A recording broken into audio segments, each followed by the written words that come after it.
the recipe calls for 4 cloves of garlic, but our stomach will not handle that much garlic. So Thad's gonna just do a couple tablespoons. We put chicken broth in here.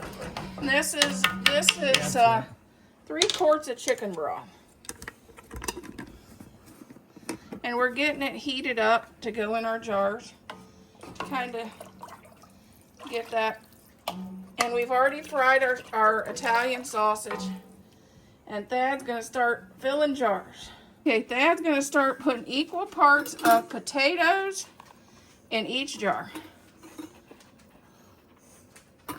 And then he's going to do the same thing with the onions. It may be easier without that thing on there. I just scoop so much. And then we'll go back and forth. And then he's going to do equal parts of sausage. And we do that, just go down the line and do equal parts in each jar.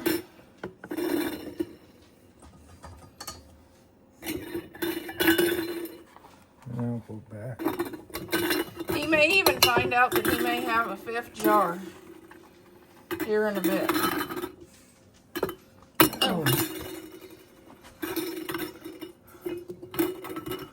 I think that right now it might be easier without that funnel. I think it's going to make it pop out even worse.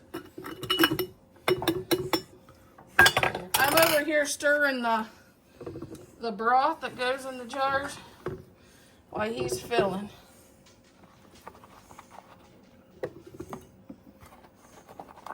Do you think you're going to need a 5th jar? I don't know. I can grab you one.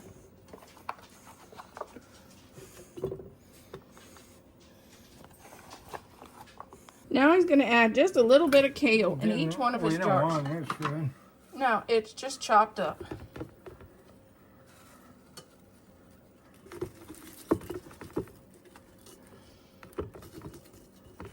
I just rough chopped it with a knife.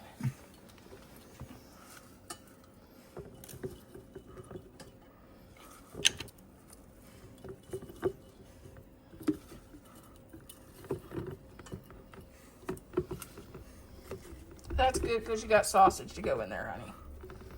That's good. Maybe a little bit more in that one. Now grab your sausage and add your sausage to it.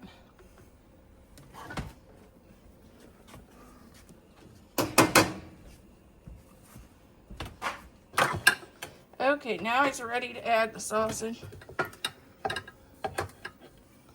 A little bit in each jar, just the same like the other one.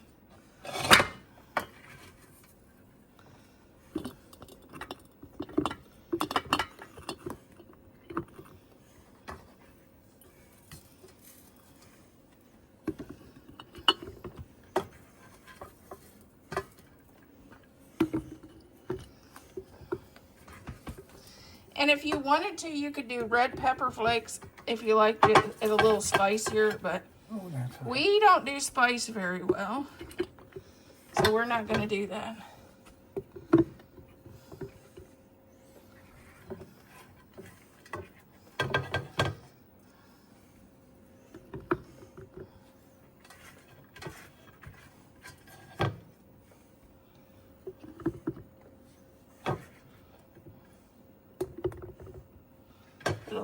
I think this one here needs a little. Yeah, I gotta get back. This is so hot.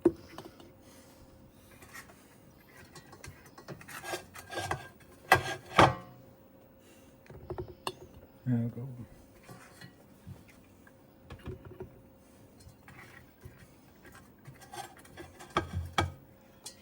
And this will be 3 meals of soup for this winter.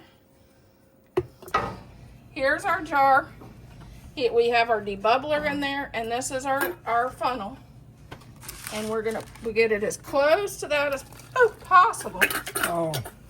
Because you do that right there if you don't. How far are we filling up? Right to the rim.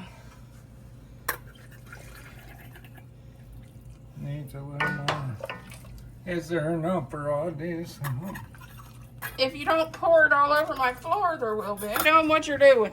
What are you doing here? Wiping this off so it seals. And what do you got on your paper towel? Just water. Warm water.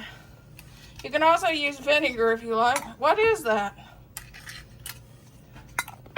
Those are smallmouth lids. Yeah, and then we'll have to get the...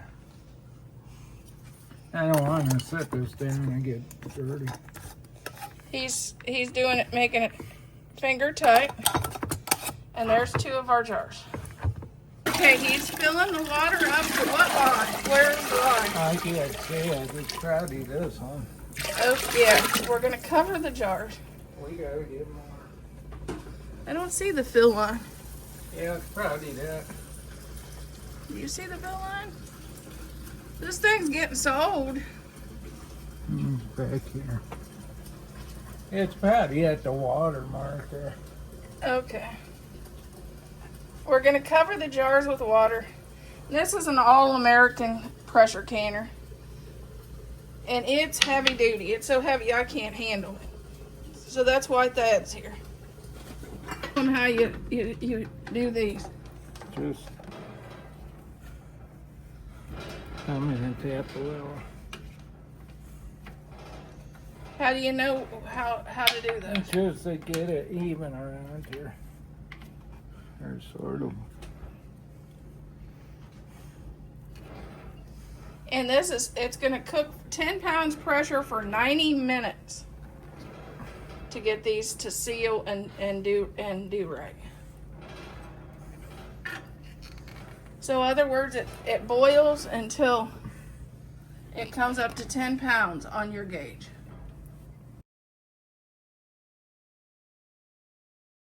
Here is our Zuppa out of the canner, and you can see they're still boiling.